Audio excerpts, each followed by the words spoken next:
اقول وباللہ التوفیق الحمد للہ الملک الجبار الواحد القہار واشہد ان لا الہ الا اللہ وحدہ لا شریک لہ رب السماوات والارض وما بینہما العزیز الغفار وصلی اللہ علی النبی المصطفى المختار وعلى آلہ وصحبہ الاخیار اما بعد رب اشرح لي صدري ويسر لي امري واحلل عقدة من لساني يفقهوا قولي اللهم انفعني بما علمتني وعلمني ما ينفعني وزدني علما.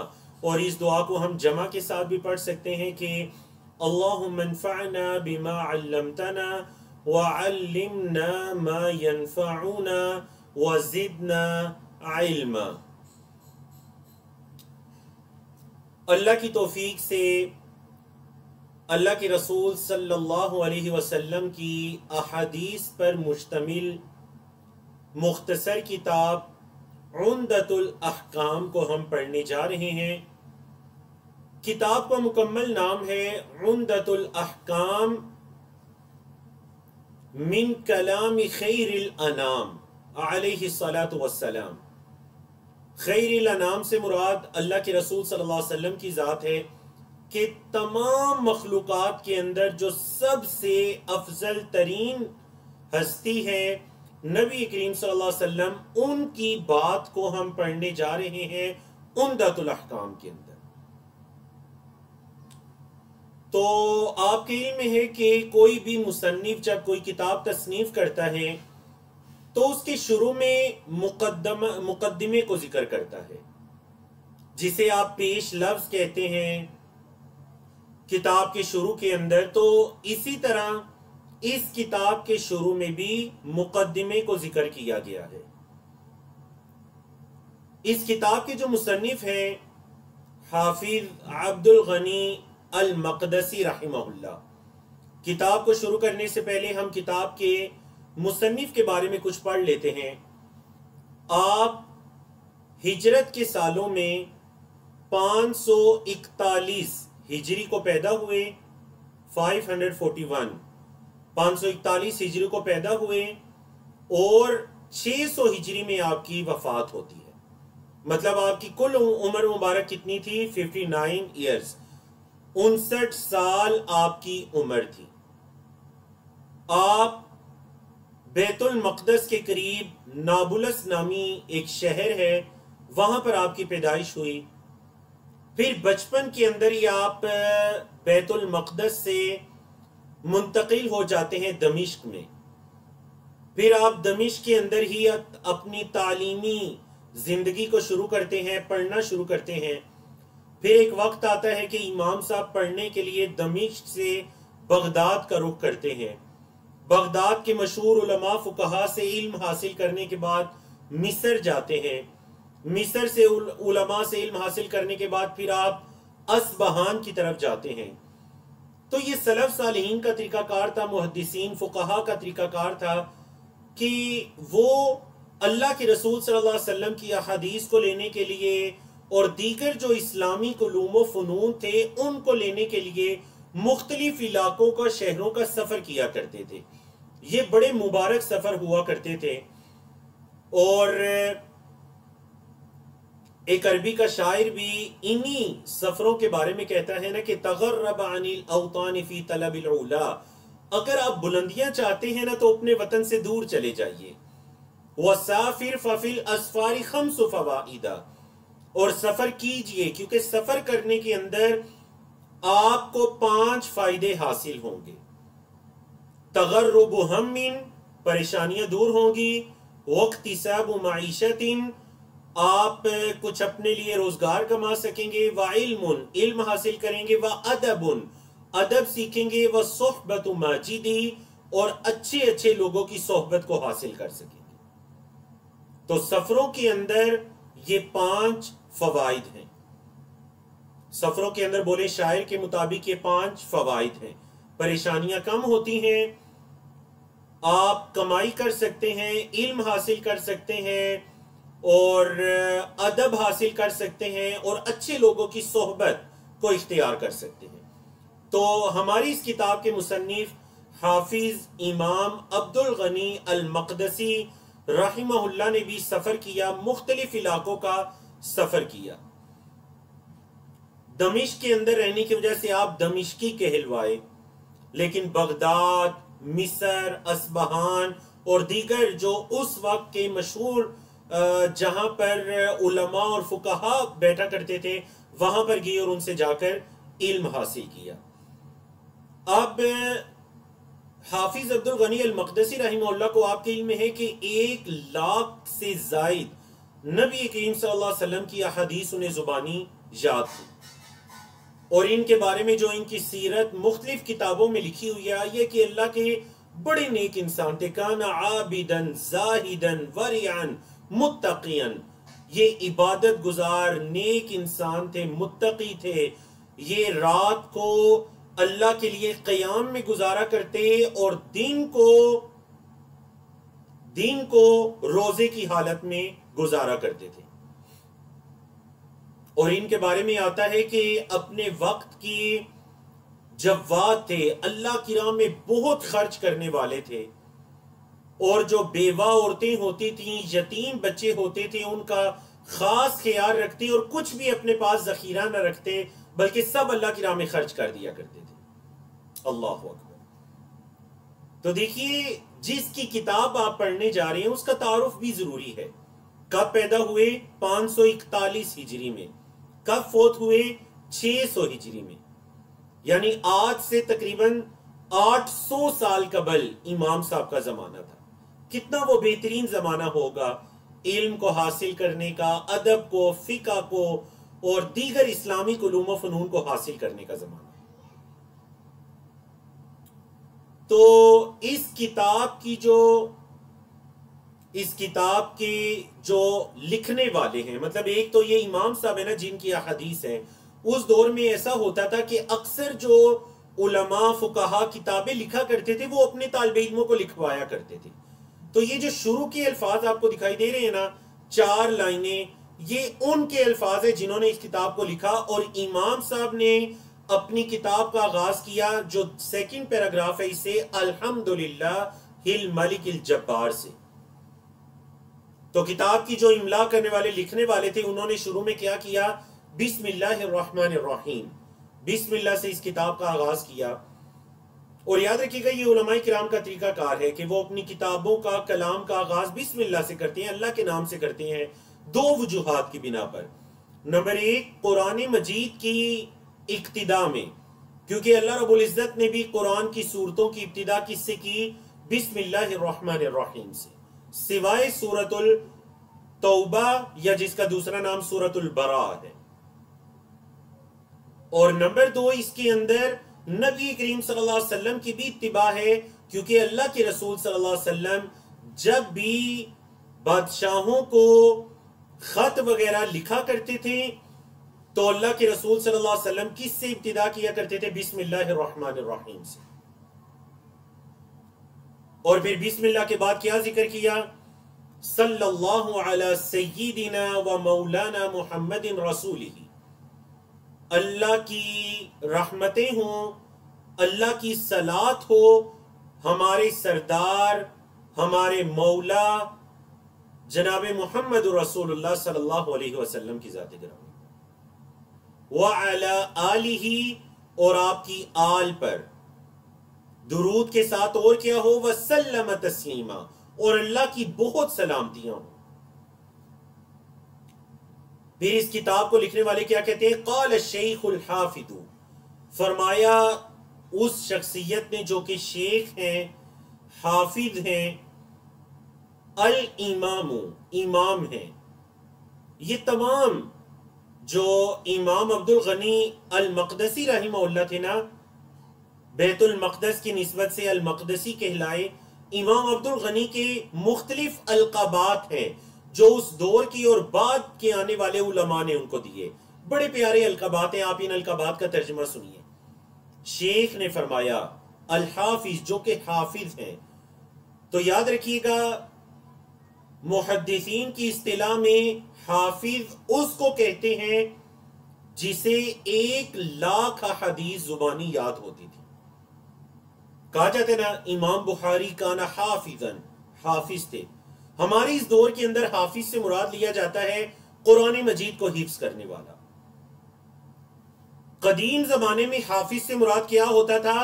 اللہ کے رسول صلی اللہ علیہ وسلم کی احادیث میں سے 1,00,000 حدیث جس کو زبانی یاد ہوتی تھی اس کو کہا جاتا تھا حافظ. تو گویا کہ انہیں بھی کیا کہا گیا؟ حافظ. الامام جو کہ امام تھے. ہمارے دور کے اندر امام کہتے ہیں جو مسجد کے اندر امامت کروانے والا ہوتا ہے. پچھلے ایام میں جو امام کا لفظ ہے وہ اس کے لیے استعمال ہوتا تھا جو دین کے معاملات میں امامت کا درجہ رکھتا تھا، جس کی طرف لوگ مسائل کو پوچھنے کے لیے رجوع کیا کرتے تھے.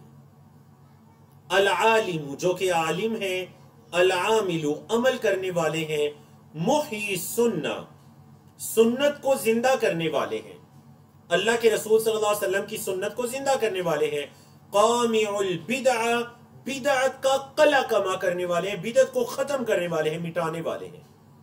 جمال الحفاظ جتنے اس دور کے حفاظ تھے نا احادیث کو یاد کرنے والے، آپ ان کی زینت تھی. تقی الدین آپ کا یہ لقب تھا، تقی الدین. اور آپ کی کنیت کیا تھی؟ ابو محمد. یاد رکھیے گا کنیت کس کو کہتے ہیں؟ جیسے کوئی اپنے بیٹے یا بیٹی کی طرف اپنی نسبت کرتے ہیں. مثال کے طور پر کسی کے بیٹے کا نام ہے عبداللہ تو اس کی کنیت کیا ہوگی؟ ابو عبداللہ. اور اگر کوئی عورت ہے تو ان کی کنیت کیا ہوگی؟ ام عبداللہ. ام عبداللہ. جیسے میرے بیٹے کا نام فوزان تو میری کنیت ابو فوزان. ٹھیک ہے جی. تو یہ کنیت ہوتی ہے جس کے ساتھ ابو یا ام کا لفظ لگتا ہے. والد کے لیے ہو تو ابو اور والدہ کے لیے ہو تو ام. اور امام صاحب کا اپنا نام کیا تھا؟ عبد الغنی. ان کے والد کا نام بن عبد الواحد. عبد الواحد ان کے والد کا نام تھا. بن علی بن سرور المقدسی رحمت اللہ علیہ ورضوانہ. اب دیکھیے کتاب کی اصل عبارت شروع ہو رہی ہے. تو امام صاحب فرماتے ہیں الحمدللہ الملک الجبار الواحد القہار. اللہ کی 4 صفات کو لے کر آئے. پہلے اللہ کا جو حقیقی نام ہے لفظ اللہ وہ لے کر آئے الحمدللہ. تو گویا کہ امام صاحب نے بھی اپنی کتاب کا آغاز کس سے کیا؟ الحمدللہ اللہ کی تعریف سے. اس کے اندر اللہ کی کتاب کی اتباع ہے، قرآن مجید کی اتباع ہے، کیونکہ قرآن مجید کی اتباع بھی کس سے ہوتی ہے؟ الحمدللہ رب العالمین سے. الرحمن الرحیم پہلے اللہ کا حقیقی نام پھر اللہ کی صفات رب العالمین الرحمن الرحیم. تو گویا کہ امام صاحب بھی قرآن کے طریقے پر چلے. پہلے اللہ کا حقیقی نام لے کر آئے الحمدللہ، پھر اللہ کی 4 صفات لے کر آئے الملک الجبار الواحد القہار. اور پھر کیا فرماتے ہیں؟ پھر گواہی کو ذکر کیا. اور یہ اللہ کے رسول صلی اللہ علیہ وسلم کی اتباع میں کہ آپ صلی اللہ علیہ وسلم جو خطبہ مسنونہ وغیرہ کہتے تو اس کے اندر شہادتین تھا. وَأَشْهَدُ أَن لَا إِلَهَ إِلَّا اللَّهُ وَحْدَهُ لَا شَرِيكَ لَهُ. میں گواہی دیتا ہوں کہ اللہ کے علاوہ کوئی معبود نہیں، وہ اکیلا ہے، لا شریک لہ اس کا کوئی شریک نہیں. رب السماوات والارض آسمانوں کا رب ہے، زمین کا رب ہے، وما بینہما اور جو کچھ ان کے درمیان ہے، جو کچھ آسمان و زمین کے درمیان ہے اللہ ان کا رب ہے.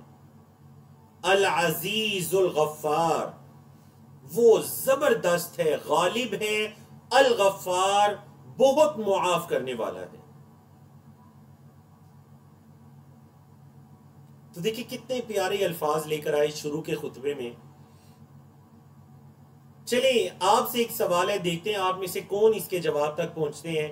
چیٹ کے اندر آپ لوگ جواب دے سکتے ہیں. پہلے 3 درست جواب دینے والوں کا نام لیا جائے گا یا پھر آپ کومنٹس کے اندر جواب دے سکتے ہیں. سوال یہ ہے کہ یہ جو خطبہ ذکر ہوا الحمدللہ سے لے کر العزیز الغفار تک، بتائیے توحید کے اعتبار سے اس خطبے میں کیا خاص بات ہے؟ ٹھیک ہے جی، سوچ کر جواب دیجیے۔ اور پھر کیا فرماتے ہیں امام صاحب؟ پڑھ رہے تھے تو دوبارہ آغاز کرتے ہیں مقدمے سے۔ اللہ اکبر۔ تو میں نے آپ سے ایک سوال پوچھا تھا کہ امام صاحب نے جو شروع کے اندر خطبہ ذکر کیا، الحمدللہ الملک الجبار الواحد القہار، اس کے اندر ایک خاص بات ہے، اور وہ خاص بات یہ ہے کہ اس خطبے میں توحید کے اعتبار سے توحید کی تینوں قسمیں ذکر ہیں۔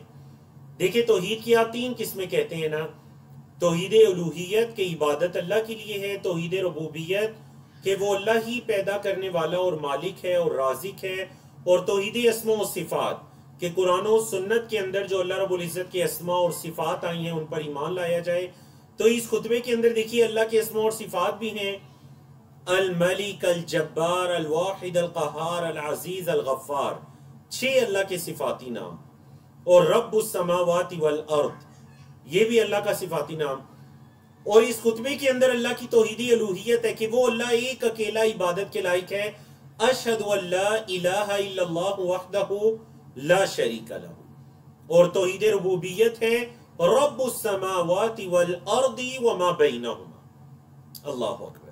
تو دیکھیں یہ علماء کرام فقہا مطلب کتنی گہرائی میں جا کر وہ سوچتے ہیں کہ خطبہ بھی ایسا منتخب کیا جس کے اندر توحید کی تینوں قسمیں پائی جا رہی ہیں، اور پھر اللہ کے رسول صلی اللہ علیہ وسلم پر درود و سلام کے وصلی اللہ درود بھیجے علی النبی المصطفی المختار، نبی کریم صلی اللہ علیہ وسلم پر جو کہ مصطفیٰ مختار ہیں۔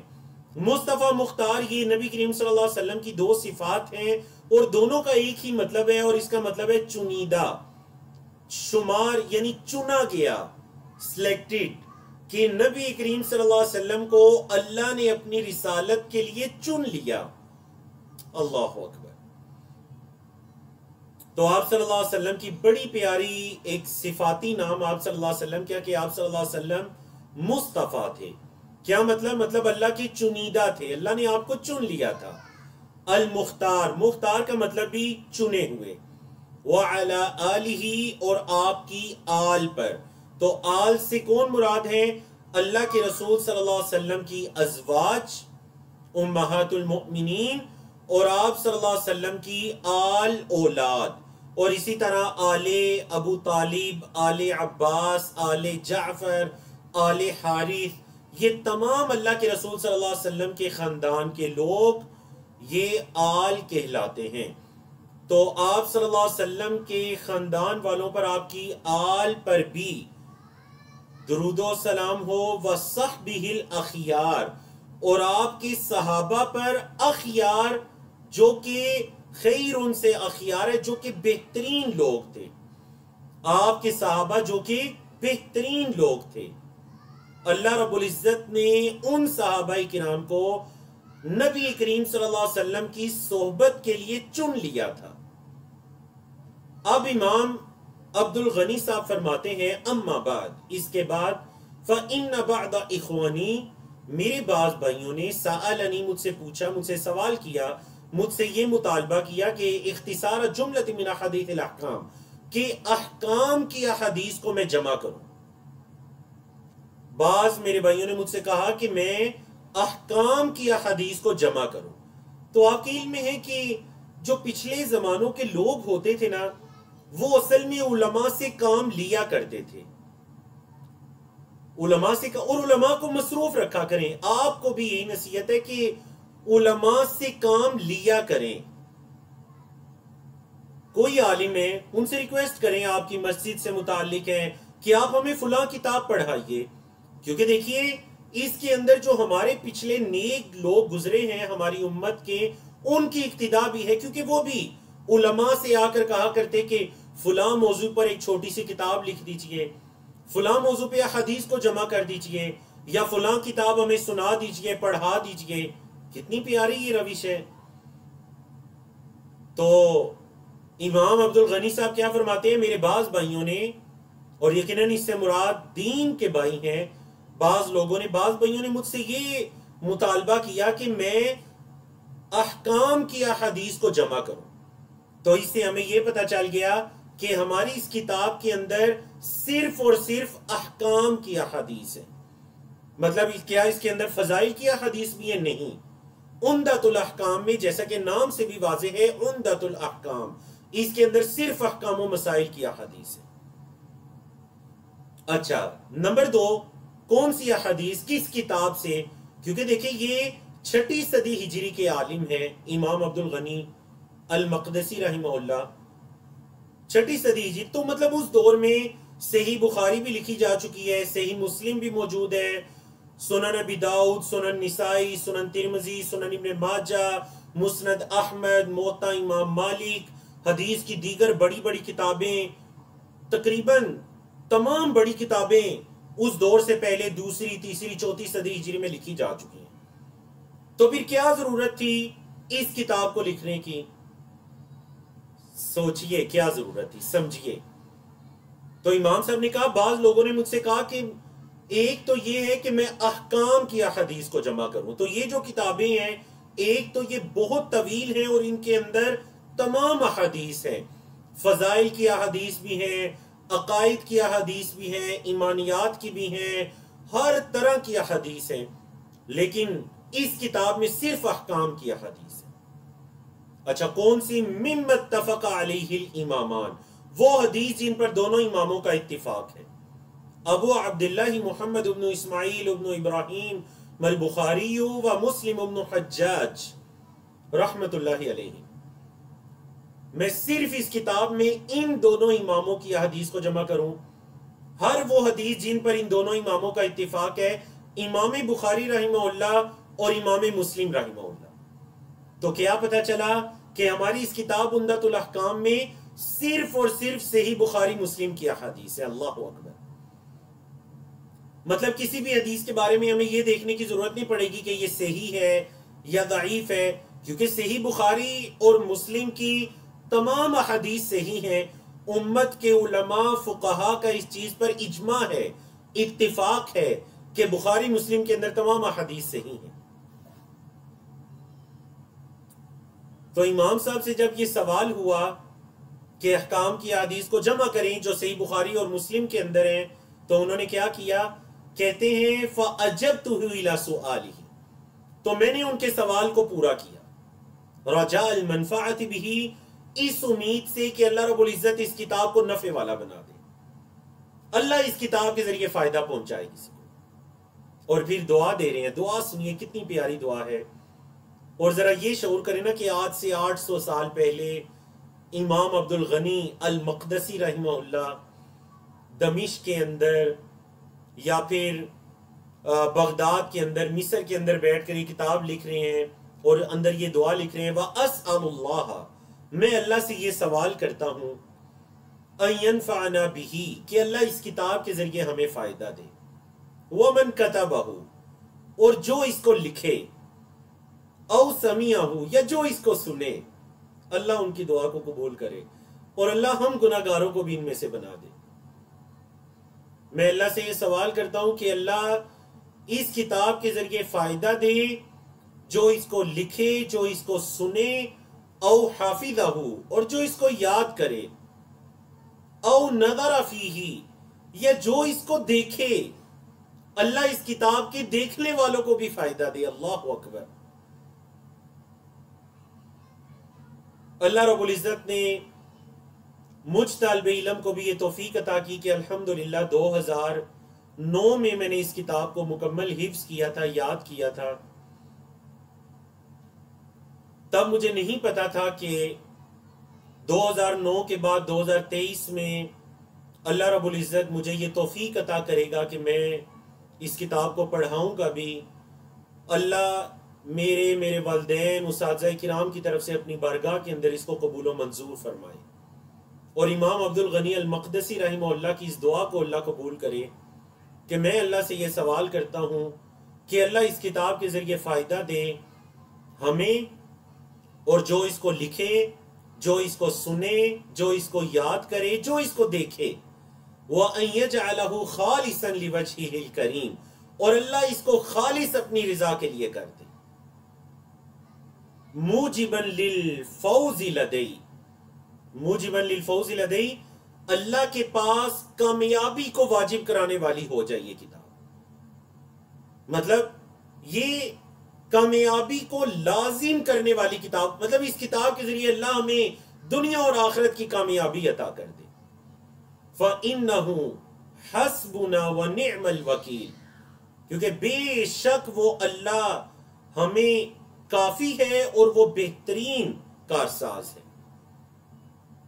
تو اس کتاب کی ایک ایک حدیث کو پڑھتے ہوئے امام عبد الغنی المقدسی رحمہ اللہ کی دعا کو ذہن میں رکھیے گا کہ اللہ اس کتاب کے ذریعے ہمیں فائدہ دے، جو اس کو لکھے اسے فائدہ دے، جو اس کو سنے اللہ اس کو فائدہ دے، جو اس کو یاد کرے اللہ اس کو فائدہ دے، جو اس کتاب میں دیکھے اللہ اس کو فائدہ دے۔ اللہ اکبر۔ تو چلیے جی اس کتاب کی باقاعدہ پہلی حدیث کی طرف چلتے ہیں۔ امام صاحب فرماتے ہیں سب سے پہلی حدیث اس کتاب کے اندر انہوں نے کتاب کا جو عنوان رکھا وہ ہے کتاب الطہارہ، مطلب اپنی کتاب عمدۃ الاحکام کے اندر جو سب سے پہلا انہوں نے چیپٹر قائم کیا۔ دیکھیے حدیث کی کتابوں کے اندر مختلف ابواب ہیں، مختلف کتب ہیں، مختلف چیپٹرز ہیں، اور اکثر جو کتابیں ہیں نا احادیث کی، انہوں نے اپنی کتب کا آغاز کتاب الطہارہ سے کیا، طہارت کے چیپٹر سے۔ وجہ کیا ہے؟ مطلب آپ کہہ سکتے ہیں نا کہ انہوں نے توحید سے کیوں نہیں آغاز کیا اپنی کتاب کا، انہوں نے عقائد سے کیوں نہیں آغاز کیا، شہادتین سے آغاز کرتے کیونکہ دین اسلام میں شہادتین ہے اسلام قبول کرنے کے لیے۔ اکثر ائمہ نے اپنی کتابوں کا آغاز کس سے کیا؟ کتاب الطہارہ۔ وجہ یہ ہے کہ اصل میں اسلام قبول کرنے سے پہلے بھی طہارت ضروری ہے، نماز سے پہلے طہارت، روزے سے پہلے طہارت، طہارت یہ لازمی ہے۔ اللہ اکبر۔ روزے سے پہلے مطلب کہ تمام عبادات بندہ تبھی کرے گا جب وہ اسلام میں داخل ہوگا، اور اسلام میں تبھی داخل ہوگا جب وہ غسل کرے گا، وہ پاک صاف ہوگا۔ تو یہ مقصد ہے کتاب الطہارہ کو شروع میں لانے کا۔ اور دوسرا یہ مقصد بھی کہ اللہ کے رسول صلی اللہ علیہ وسلم نے فرمایا کہ الطہور شطر الایمان، طہارت نصف ایمان ہے۔ آپ صلی اللہ علیہ وسلم نے کیا فرمایا؟ طہارت نصف ایمان ہے۔ تو پتہ چلا آدھا ایمان یہ طہارت ہے۔ طہارت دو طرح کی ہوتی ہے، نوٹ کیجئے، طہارت دو طرح کی ہوتی ہے، ایک ظاہری طہارت اور ایک باطنی طہارت۔ ظاہری طہارت مطلب وضو کرنا، غسل کرنا، نہانا، لباس کو، جسم کو، رہن سہن کو پاک صاف رکھنا، یہ ظاہری طہارت ہے۔ دوسری ہوتی ہے باطنی طہارت جو دکھائی نہیں دیتی۔ اور یہ کون سی طہارت ہے جو دکھائی نہیں دیتی؟ یہ طہارت ہے بیسیکلی جو دل کا پاک صاف ہونا، گناہوں سے پاک صاف ہونا، دوسرے مسلمانوں کے لیے دل کا پاک صاف ہونا۔ سمجھا گئی نا؟ تو یہ دونوں طرح کی طہارتیں بہت ضروری ہیں۔ تو پہلی حدیث ہم پڑھتے ہیں حضرت عمر بن خطاب رضی اللہ تعالیٰ عنہ کی۔ کہتے ہیں سمعت رسول اللہ صلی اللہ علیہ وسلم یقول، میں نے اللہ کے رسول صلی اللہ علیہ وسلم کو سنا، فرما رہے تھے انما الاعمال بالنیات، اعمال کا دار و مدار تو بس نیتوں پر ہے۔ بالنیہ وفی روایت بالنیات، ایک حدیث کے اندر واحد کا لفظ ہے بالنیہ، اور ایک روایت کے اندر جمع کے الفاظ ہے بالنیات۔ یعنی علماء کرام کا یہ طریقہ کار ہے کہ جب حدیث کو ذکر کرتے ہیں تو اگر کسی دوسری حدیث میں کوئی لفظ کا فرق ہے تو وہ فی روایت کہہ کر وہ دوسرے الفاظ کو بھی ذکر کر دیتے ہیں۔ تو حدیث تو یہ ہے انما الاعمال بالنیہ، لیکن دوسری حدیث کے اندر جمع کے لفظ ہے نیات۔ پہلے ترجمہ سن لیجئے پھر شرح کی طرف آتے ہیں۔ وَإِنَّمَا لِكُلِّ امْرِئٍ مَّا نَوَىٰ، ہر بندے کو وہ ملے گا جو اس نے نیت کی۔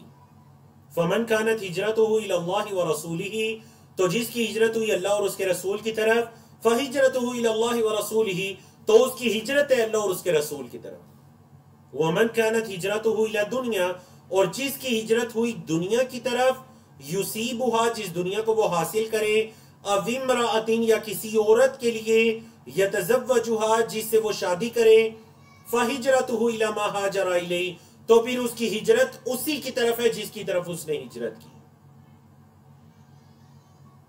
اب حدیث کو سمجھیے، حدیث کو روایت کرنے والے کون ہیں؟ حضرت عمر بن خطاب، مسلمانوں کے دوسرے خلیفہ، خلیفہ راشد، اللہ کے رسول صلی اللہ علیہ وسلم کے جو 4 خلفائے راشدین ہیں ان میں سے دوسرے نمبر پر آنے والے، جن کی کنیت ہے ابو حفص اور جن کا لقب ہے الفاروق۔ بہترین عادل قسم کے خلیفہ تھے، جن کے زمانہ خلافت میں ایک بڑا جو زمین کا علاقہ تھا وہ مسلم سلطنت کے زیر تابع آتا ہے، مدینہ منورہ کے تابع تھا۔ تو آپ کی یہ حدیث، اچھا اب سوال یہ پیدا ہوتا ہے کہ دیکھیے، کتاب کا عنوان ہے کتاب الطہارہ، حدیث لا رہے ہیں اعمال کا دار و مدار نیتوں پر ہے، تو اس حدیث کا اس کتاب سے کیا تعلق ہوا؟ علماء کرام کا یہ طریقہ کار ہے، بہت سے ائمہ جن میں سے امام بخاری بھی شامل ہیں، کہ انہوں نے اپنی کتاب کا آغاز اس حدیث سے کیا، انما الاعمال بالنیات یا انما الاعمال بالنیہ، تاکہ دین کا علم حاصل کرنے والے علم حاصل کرنے سے پہلے اپنی نیت کو خالص کر لیں، بالکل ان کی نیت خالص ہو جائے کہ ہم نے ایک اللہ کی رضا کے لیے دین کے علم کو حاصل کرنا ہے۔ انما کو عربی میں کہتے ہیں کلمہ حصر، کہ مطلب اب جو بات آ رہی ہے نا اصل میں یہ بات ہے، اس کے علاوہ کوئی بات نہیں۔ بات یہ ہے، بات تو بس یہ ہے کہ اعمال نیتوں کا نام ہے۔ وَإِنَّمَا لِكُلِّ امْرِئٍ مَّا نَوَىٰ، ہر شخص کو وہ ملے گا جو اس نے نیت کی، ہر شخص کے لیے وہ ہے جو اس نے نیت کی۔ اب جس کی ہجرت اللہ اور اس کے رسول کی طرف ہوئی، اس کی ہجرت اللہ اور اس کے رسول کی طرف ہے۔ اب دیکھیے اللہ کے رسول صلی اللہ علیہ وسلم نے یہ الفاظ کیوں کہے؟ ایک واقعہ پیش آیا جو سیرت کی اکثر کتابوں میں ہے، کہ آپ صلی اللہ علیہ وسلم کے زمانے میں ایک شخص تھا جس کا نام تو نہیں، اس کا ایک لقب آیا ہے، اس کا ایک وصف آیا ہے، جس کو کہا گیا ہے مہاجر ام قیس، ایک عورت تھی ام قیس، اس سے ایک شخص کو محبت ہو گئی۔ اب اس عورت نے مدینہ منورہ کی طرف ہجرت کی، تو یہ شخص بھی فوراً ہجرت کرنے پر تیار ہو گیا۔ ہجرت کا مقصد اللہ کی رضا مطلوب نہیں تھا، بلکہ ہجرت کا مقصد تھا اس عورت سے نکاح کرنا، اس کے پیچھے ہجرت کرنا۔ تو گویا کہ اس حدیث کے ورود کا کیا مقصد ہے؟ آپ صلی اللہ علیہ وسلم نے فرمایا کہ جس کی ہجرت اللہ اور اس کے رسول کے لیے ہوئی تو اس کی ہجرت اللہ اور اس کے رسول کے لیے، اور جس کی ہجرت دنیا کے لیے ہوئی، دنیاوی فائدے کے لیے یا کسی عورت کے لیے ہوئی، تو پھر فَهِجْرَتُهُ إِلَى مَا هَاجَرَ إِلَيْهِ، اس کی ہجرت اسی کی طرف ہے جس کے لیے اس نے ہجرت کی۔ تو اب اگر کسی شخص نے کسی عورت کے لیے ہجرت کی تو ٹھیک ہے، اس کا مقصد نکاح تھا، وہ نکاح کر لے، اپنے مقصد کا حصول، اس کا مقصد کوئی اللہ کی رضا تو نہیں تھا۔ تو یاد رکھیے گا یہ حدیث ایک بڑی بنیادی حدیث ہے۔ بعض علماء سے یہ پوچھا گیا کہ اگر آپ بتائیں پوری کی پوری شریعت اسلامیہ کا دار و مدار 3 یا 4 احادیث پر ہو تو وہ کون سی 3 یا 4 احادیث ہوں گی؟ سب سے پہلے نمبر پر انہوں نے کہا، جن میں امام ابو داؤد بھی شامل ہے، جن کی کتاب سنن ابی داؤد ہے، انہوں نے کہا سب سے پہلی حدیث جس پر دین اسلام کی عمارت کھڑی ہے وہ ہے انما الاعمال بالنیات، کیونکہ تمام عبادتوں کا، تمام معاملات کا دار و مدار اس حدیث پر ہے کہ اعمال کا دار و مدار نیتوں پر ہے۔ جس بندے کی جو نیت ہے وہ اس کے عمل کا اجر و ثواب ہے۔ یاد رکھیے گا ایک صف میں کھڑے 7 شخص نماز ادا کرنے والوں کو اجر و ثواب برابر نہیں ہے. کیوں؟ کیونکہ دونوں کی اپنی اپنی نیت ہے. جس کی نیت جتنی خالص ہے اتنا اس کے لیے اجر ہے. کیونکہ نبی کریم صلی اللہ علیہ وسلم نے کیا فرما دیا؟ لِكُلِّ امْرِئٍ مَّا نَوَىٰ، ہر بندے کے لیے وہ ہے جو جس کی اس نے نیت کی. تو یہ مقصد ہے کتابوں کے شروع میں اس حدیث کو لانے کا. بعض علماء نے تو یہاں تک کہا کہ اگر میں فقہ کی 100 کتابیں لکھوں تو 100 کی 100 کتابوں کی ابتدا اس حدیث سے کروں گا. یہ اتنی ضروری حدیث ہے. چلتے ہیں جی اس کتاب کی دوسری حدیث کی طرف، جو کہ حضرت ابو ہریرہ رضی اللہ تعالیٰ عنہ کی روایت ہے. حضرت ابو ہریرہ آپ کے علم میں ہے اللہ کے رسول صلی اللہ علیہ وسلم کی احادیث کو کثرت کے ساتھ سب سے زیادہ روایت کرنے والے صحابی، 5000 سے زیادہ حدیث کو روایت کرنے والے صحابی. کہتے ہیں کہ قال رسول اللہ صلی اللہ علیہ وسلم، اللہ کے رسول صلی اللہ علیہ وسلم نے فرمایا لا يقبل اللہ صلاة احدکم، نہیں اللہ قبول کرتا تم میں سے کسی ایک کی نماز کو، اذا احدث، جب وہ بے وضو ہو جائے. کب تک اللہ قبول نہیں کرتا؟ حتی یتوضأ، یہاں تک کہ وہ وضو نہ کر لے. تو یاد رکھیے گا اس سے یہ پتا چلا کہ وضو کرنا یہ نماز کی شرط ہے.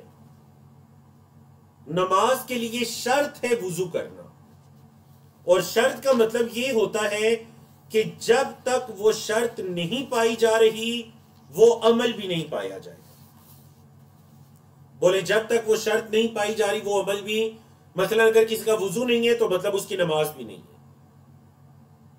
باقی نماز کی شروط کون سی ہیں؟ قبلے کی طرف رخ کرنا،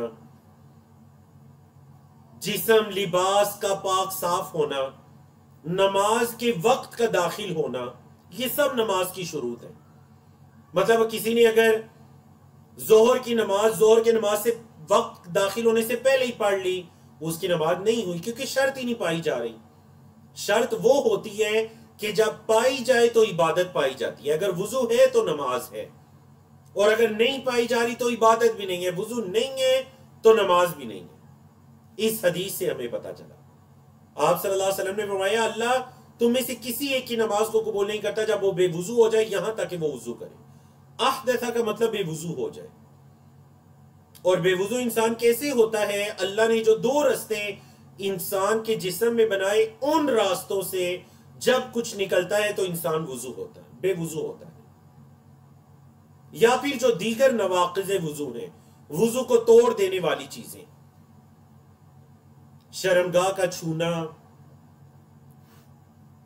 یا پھر بعض احادیث کے مطابق اونٹ کے گوشت کا کھانا، یہ سب چیزیں انسان کو بے وضو کر دیتی ہیں. جب بندہ بے وضو ہو جائے تو اللہ اس وقت تک نماز قبول نہیں کرتا جب تک کہ وہ وضو نہ کرے. اور وضو کس کو کہتے ہیں شریعت اسلامیہ میں؟ وضو کہتے ہیں جسم کے 4 اعضاء کو دھونا. چہرے کو دھونا اور کلی کرنا، ناک میں پانی ڈالنا، یہ چہرے کو دھونے میں آ جائے گا. ہاتھ کونیوں سمیت دھونا، سر کا مسح کرنا، اور پاؤں ٹخنوں سمیت دھونا، یہ کہلاتا ہے وضو. تیسری حدیث کی طرف چلتے ہیں جی ہماری اس کتاب کے اندر. انا عبداللہ ابن عمرو ابن العاص، عاص کے آگے یہ یا غلطی سے ہے، ٹائپنگ کی غلطی ہے، اصل میں ہے عبداللہ بن عمرو بن عاص، سواد کے بعد یا نہیں ہے. وہ ابی ہریرہ و عائشہ رضی اللہ عنہم، 3 صحابہ اس حدیث کو روایت کرتے ہیں. کون کون سے؟ حضرت عبداللہ بن عمر، حضرت ابو ہریرہ اور حضرت عائشہ رضی اللہ عنہ. اور تینوں ہی وہ صحابی ہیں جو کثرت کے ساتھ اللہ کے رسول صلی اللہ علیہ وسلم کی احادیث کو روایت کرنے والے ہیں کہ آپ صلی اللہ علیہ وسلم نے فرمایا وَيْلٌ لِلْأَعْقَابِ مِنَ النَّارِ، ہلاکت ہے ایڑیوں کے لیے آگ سے. آگ کی ہلاکت ہے، آگ کا عذاب ہے ایڑیوں کے لیے. کیا مطلب جی ایڑیوں کے لیے؟ اصل میں اس حدیث کی ایک وجہ ہے. اچھا یہ نوٹ بھی کر لیجئے اپنے پاس، جیسے قرآن مجید کا شان نزول ہوتا ہے، سبب نزول ہوتا ہے، اس طرح نبی کریم صلی اللہ علیہ وسلم کی احادیث کا کیا ہوتا ہے؟ سبب ورود، کہ یہ حدیث کیوں آئی، یہ حدیث وارد کیوں ہوئی، آپ صلی اللہ علیہ وسلم نے یہ کیوں ارشاد فرمایا. جیسے کہ ہم نے پہلی حدیث میں پڑھا کہ جس کی ہجرت کسی عورت کی وجہ سے ہوئی، کیوں فرمایا؟ کیونکہ ایک شخص تھا۔ اب آپ صلی اللہ علیہ وسلم نے یہ کیوں فرمایا کہ ایڑیوں کے لیے ہلاکت ہے آگ کی؟ تو آپ صلی اللہ علیہ وسلم نے ایک مرتبہ عصر کی نماز کا وقت تھا، بعض صحابہ کرام کو دیکھا کہ وہ جلدی جلدی وضو کر رہے ہیں جماعت میں شامل ہونے کے لیے، اور پاؤں کو اچھی طرح سے نہیں دھو رہے، تو ان کی ایڑیاں خشک ہیں، وضو کر چکے ہیں لیکن پاؤں کی ایڑیاں خشک ہیں۔ تو آپ صلی اللہ علیہ وسلم نے فرما دیا یہ جو ایڑیاں ہیں نا، مطلب خشک ایڑیاں، یہ جو تم نے پاؤں دھوتے ہوئے اچھی طرح نہیں دھوئی، ان کے لیے آگ کا عذاب ہے۔ تو حدیث سے کیا پتا چلا کہ وضو کے اندر اعضائے وضو کو دھونا یہ لازم ہے، اور کسی چیز کو، کسی اعضاء کو خشک چھوڑ دینا یہ کبیرہ گناہ ہے۔ کیونکہ یاد رکھیے گا شریعت اسلامیہ میں ہر وہ عمل جس پر شریعت نے کوئی سزا مقرر کی ہے وہ کبیرہ گناہ کہلائے گی۔ تو اب چونکہ اس عمل پر ویل ہے، آگ کے لفظ آئے، تو یہ کبیرہ گناہ کہلائے گا۔ اسباغ الوضو، وضو کو اچھی طرح سے کیا جائے گا۔ نبی کریم صلی اللہ علیہ وسلم نے فرمایا تھا اسبغ الوضو، وضو کو اچھی طرح سے کرو۔ اور وضو کو اچھی طرح سے کرنا کیا ہوتا ہے جی؟ وضو کو اچھی طرح سے کرنا یہ ہوتا ہے کہ انسان وضو کے تمام اعضاء کو اچھی طرح سے دھوئے، کوئی اس کی جگہ خشک نہ رہے، کوئی اس کا عضو خشک نہ رہے۔ اب چلتے ہیں جی چوتھی حدیث کے اندر، اور یہ بھی حضرت ابو ہریرہ رضی اللہ تعالیٰ عنہ کی روایت ہے کہ ان رسول اللہ صلی اللہ علیہ وسلم قال، کہ اللہ کے رسول صلی اللہ علیہ وسلم نے فرمایا اذا توضأ احدکم، جب تم میں سے کوئی ایک وضو کرے، فلیجعل فی انفہ ماء، تو وہ اپنے ناک میں پانی ڈالے۔ جب تم میں سے کوئی ایک وضو کرے تو اپنے ناک میں کیا کرے؟ پانی ڈالے۔ ثم لیستنثر، پھر ناک کو جاڑے۔ استنثرا یستنثر کا مطلب کیا ہوتا ہے؟ ناک کو جاڑنا، مطلب اس پانی کو نکالنا۔ تو اس حدیث سے کیا پتہ چل گیا کہ دیکھیں نبی کریم صلی اللہ علیہ وسلم حکم دے رہے ہیں، امر دے رہے ہیں۔ تو اسی سے بعض علماء کرام نے کہا کہ کلی کرنا، ناک میں پانی ڈالنا، ناک کو جاڑنا، یہ بھی وضو میں لازمی ہے، کیونکہ یہ قرآن مجید میں جو حکم ہے نا فَاغْسِلُوا وُجُوهَكُمْ، جب تم وضو کا ارادہ کرو، نماز کا ارادہ کرو، نماز کے لیے کھڑے ہونے لگو تو اپنے چہروں کو دھو لو، تو کلی کرنا، ناک میں پانی ڈالنا، ناک کو جاڑنا، یہ سب چہرے کے دھونے میں آ جاتا ہے۔ تو پتا چلا اس کا دھونا بھی لازمی ہے، اس کا دھونا بھی واجب ہے۔ ٹھیک ہے نا؟ بعض لوگ جو یہ کرتے ہیں نا کہ جی کلی کرنا یا ناک میں پانی ڈالنا یا ناک کا جاڑنا، چلیں یہ تو سنت ہے۔ نہیں، سنت نہیں، یہ بھی لازم ہے، یہ بھی واجب ہے، کیونکہ کلی کرنا، ناک میں پانی ڈالنا، یہ ساری چیزیں آتی ہیں کس میں سے؟ فَاغْسِلُوا وُجُوهَكُمْ میں سے۔ بولے فَاغْسِلُوا وُجُوهَكُمْ میں ان کا شمار ہوتا ہے۔ اب پھر آپ صلی اللہ علیہ وسلم نے کیا فرمایا؟ وَمَنِ اسْتَجْمَرَ فَلْيُوتِرْ، اور جو استنجا وغیرہ کریں، قضاء حاجت کے بعد جو استنجا وغیرہ کیا جاتا ہے، جو استنجا وغیرہ کرے، فَلْيُوتِرْ، تو وہ طاق کرے۔ کیا مطلب؟ مطلب اگر کوئی مٹی کا ڈیلا وغیرہ یا کپڑا وغیرہ یوز کرے تو طاق تعداد میں استعمال کرے۔ دیگر احادیث سے پتا چلا کہ کم از کم جو تعداد ہے وہ 3 ہے، پھر اگر زیادہ کرنا ہے تو 4 نہ کرے بلکہ 5 کر لے، 6 نہ کرے بلکہ 7 کر لے۔ ٹھیک ہے جی؟ تو دیکھیں نا آپ صلی اللہ علیہ وسلم کی حدیث کے اندر بعض اوقات ایک حدیث میں 3 4 مسائل ایک ساتھ ہوتے ہیں۔ تو پہلا مسئلہ پتہ چلا کہ جب کوئی وضو کرے تو ناک میں پانی ڈالے بھی اور ناک کو جاڑے بھی، اور استنجا کرے تو طاق تعداد میں کرے۔ اور یاد رکھیے گا یہ مٹی یا کپڑا وغیرہ استعمال کرنے کے ساتھ ہے، اگر کوئی پانی استعمال کرتے ہیں تو اس کے لیے طاق تعداد ضروری نہیں ہے، پانی کو بس بہایا جائے گا۔ اور پھر آگے کیا فرمایا؟ وَإِذَا اسْتَيْقَظَ أَحَدُكُمْ، اور جب تم میں سے کوئی ایک جاگے من نومہ، اپنی نیند سے، فَلْيَغْسِلْ يَدَيْهِ، تو اپنے ہاتھوں کو دھو لے۔ جب نیند سے جاگے تو اپنے ہاتھوں کو دھو لے۔ نیند سے کیا مراد ہے؟ درست بات یہ ہے کہ رات کی نیند ہو یا دن کی نیند ہو، دن یا رات کی نیند ہو، جب بھی کوئی جاگے تو اپنے ہاتھوں کو دھو لے قبل ان یدخلہما فی الاناء، اس سے پہلے کہ انہیں برتن میں داخل کرے، برتن میں داخل کرنے سے پہلے اپنے ہاتھوں کو دھو لے۔ کیونکہ پہلے زمانے میں ایسے ہوتا تھا، جب جو ہمارے ہاں یہ نل وغیرہ ہوتے ہیں یہ نہیں ہوتے تھے، تو کیا ہوتا تھا پہلے زمانے کے اندر ایک بڑا برتن تھا، گھر کے اندر جس میں پانی جمع ہوتا تھا، پھر کسی چھوٹے برتن سے اس میں پانی لے کر پھر چھوٹے برتن میں یا بڑے برتن سے ہی ہاتھ اس میں ڈال کر پانی کو ہاتھوں پر چہرے پر بہایا جاتا تھا۔ تو کسی برتن میں ہاتھ ڈالنے سے پہلے ہاتھوں کو دھو لے، برتن کو انڈیل کر ہاتھوں کو دھو لے۔ پھر آپ صلی اللہ علیہ وسلم نے اس کی وجہ بھی بیان فرما دی کہ کیوں؟ فرمایا فَإِنَّ أَحَدُكُمْ لَا يَدْرِي، تم میں سے کوئی ایک نہیں جانتا أَيْنَ بَاتَتْ يَدُهُ، کہ اس کے ہاتھ نے کہاں رات گزاری، نیند کے اندر اس کا ہاتھ کہاں کہاں ٹچ ہوا، کہاں کہاں لگا، نیند میں تو انسان کو نہیں پتا چلتا، کیونکہ نیند کو تو موت کی ایک صورت کہا گیا ہے۔ آپ جب نیند سے اٹھتے ہیں تو کیا دعا پڑھتے ہیں جو اللہ کے رسول صلی اللہ علیہ وسلم کی سنت سے ثابت ہے؟ الحمدللہ الذی احیانا، تمام تعریفیں اس اللہ کے لیے جس اللہ نے ہمیں زندہ کیا۔ تو نیند تو موت جیسی ہے، انسان کو نہیں پتا ہوتا، تو اس لیے شاید کہ اس کے ہاتھ کے ساتھ کوئی نجاست وغیرہ لگ گئی ہو تو اسے چاہیے برتن میں ہاتھ نہ ڈالے، پہلے اپنے ہاتھوں کو دھو لے۔ تو شریعت اسلامیہ میں کس قدر طہارت کا انتظام کیا گیا۔ وفی لفظ لمسلم، یہ جو پچھلی الفاظ تھے نا یہ صحیح بخاری کے تھے، صحیح مسلم کے اندر کیا ہے؟ فرمایا فَلْيَسْتَنْشِقْ بِمِنْخَرَيْهِ مِنَ الْمَاءِ، استنشاق ہوتا ہے ناک میں پانی داخل کرنا، تو وہ اپنے دونوں نتنوں میں، منخری کہتے ہیں یہ جو ناک کی ہڈی ہوتی ہے، دونوں طرف ناک کی ہڈیوں میں پانی کو داخل کرے۔ وفی لفظ، اور ایک لفظ حدیث کے اندر یہ ہے کہ من توضا، جو وضو کرے، فلیستنشق، وہ ناک میں پانی داخل کرے، جو وضو کرے وہ ناک میں پانی داخل کرے۔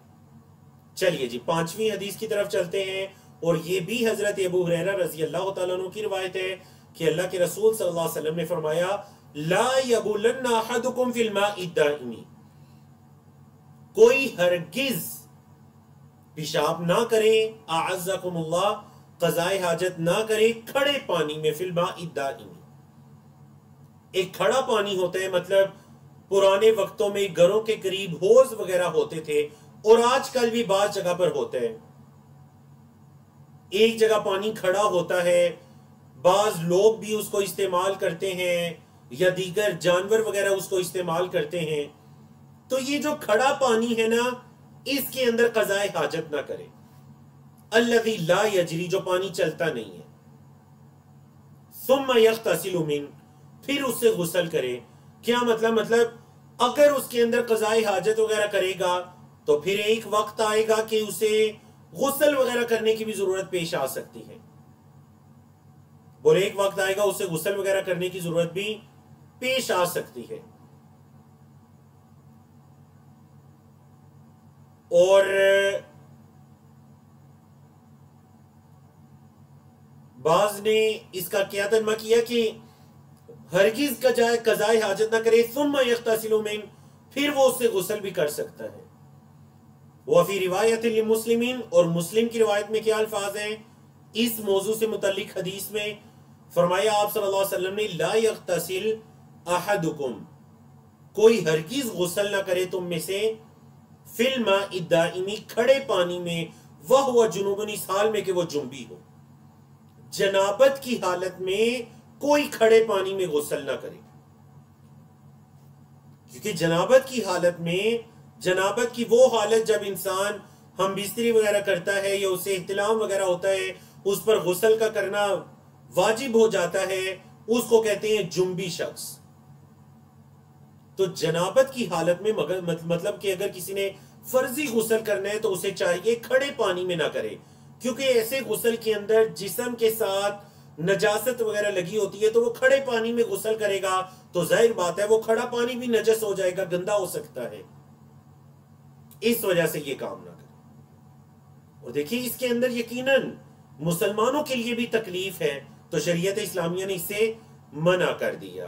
چھٹی حدیث کی طرف چلتے ہیں، بڑی مشہور و معروف حدیث، اور یہ بھی حضرت ابو ہریرہ رضی اللہ تعالیٰ عنہ کی ہی روایت ہے کہ اللہ کے رسول صلی اللہ علیہ وسلم نے فرمایا اذا شرب الكلب في اناء احدكم فليغسله سبعا، جب کتا پانی پی لے، اعزکم اللہ، جب کوئی کتا وغیرہ پانی پی لے، فی اناء احدکم، تم میں سے کسی ایک کے برتن میں، فلیغسلہ سبعا، تو اسے چاہیے کہ وہ 7 مرتبہ اسے دو، اس برتن کو 7 مرتبہ دو لے۔ ولی مسلمین، اور مسلم کی حدیث میں کیا الفاظ ہیں جی؟ مسلم کی حدیث میں الفاظ ہیں اولاہن بالتراب، پہلی مرتبہ مٹی کے ساتھ دھو لے۔ مسلم کی حدیث میں کیا الفاظ ہے کہ پہلی مرتبہ مٹی کے ساتھ دھو لے، کل مطلب اس نے 7 مرتبہ دھونا ہے، اور پہلی مرتبہ وہ کیا کرے؟ مٹی کے ساتھ دھو لے۔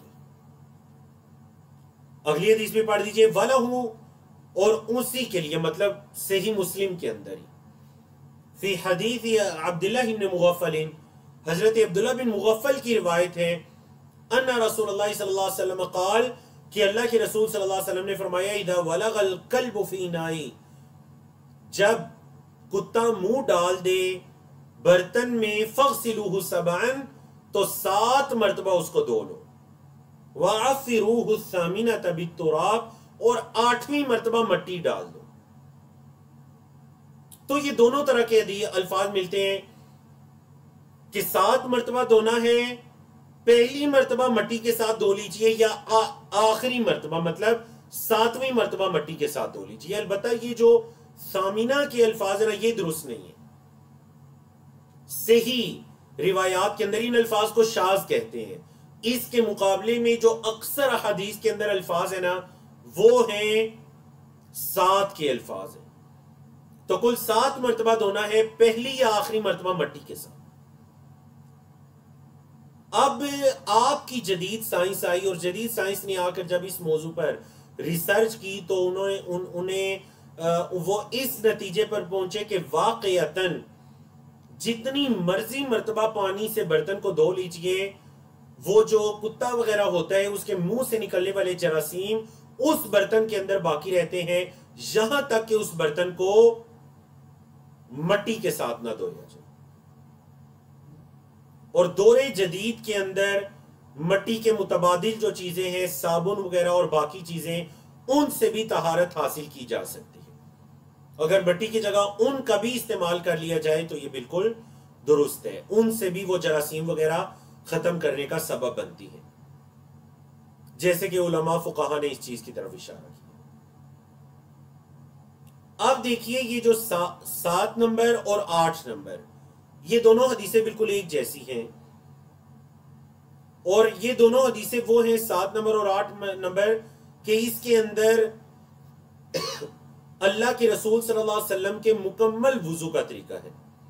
7ویں اور 8ویں حدیث میں مکمل وضو کا طریقہ، سٹیپ بائی سٹیپ۔ تو انشاءاللہ آنے والے ہفتے میں، آنے والے فرائیڈے کو ہم یہیں سے اپنے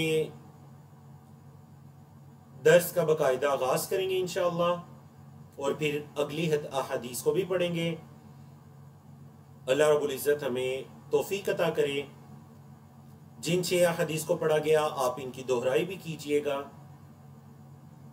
اقول قولی ھذا استغفر اللہ لی ولکم ولسائر المسلمین من کل ذنب، وصلی اللہ تعالی علی نبینا محمد وعلی آلہ وصحبہ اجمعین۔